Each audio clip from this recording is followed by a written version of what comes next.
Hello folks, Shawn Meredith here with Affective Leadership Coaching and Consulting. Today for the weekly coaching tip, I want to talk about conflict itself. Now in previous videos, I gave a lot of tactical advice, ways to think about conflict, navigate conflict, work through conversation, but conflict itself is really important and it's a topic I see often misunderstood. People come to coaching around conflict. They're talking about conflicts with themselves or conflicts with others, and they really want conflict to go away. I often hear people say that they are conflict adverse. They don't like conflict. They're not a conflictual person. What I think they're really saying at that point, what most of us are saying, is that I don't like being in conflict. Being in conflict, in the moment of conflict, it feels icky. It's uncomfortable. It has a lot of a negative emotion, a lot of negative feeling.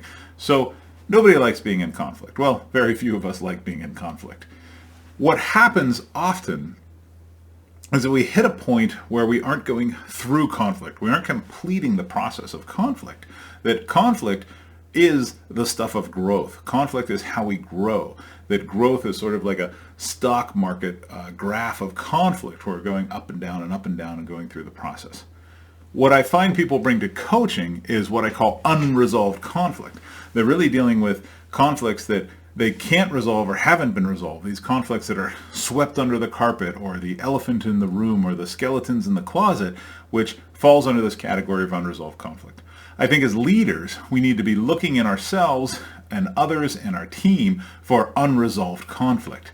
Those are the things we need to be targeting, especially when we're being affect leaders, to resolve those conflicts so that we can evolve and grow as a team, so we can evolve and grow as partners and whatever we're partnering on, and even with ourselves, that if we don't resolve those conflicts with ourselves, we get stunted in our own kind of development and growth.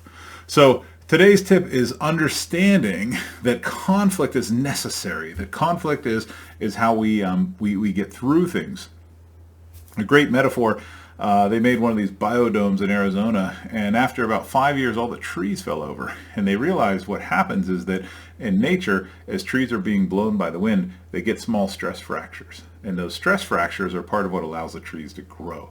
So conflict allows us to grow if and only if we actually resolve it, if we get through it, if we benefit from it. So unresolved conflict just weighs us down. So as leaders, what I want all of you to think about is how much unresolved conflict are you carrying? How much unresolved conflict is your team carrying? And how can you name or target that unresolved conflict? What are those, hatchets you need to bury, all these sayings we have in our language that highlight this unresolved conflict? So that's a tip of the week. I challenge you to think about that unresolved conflict.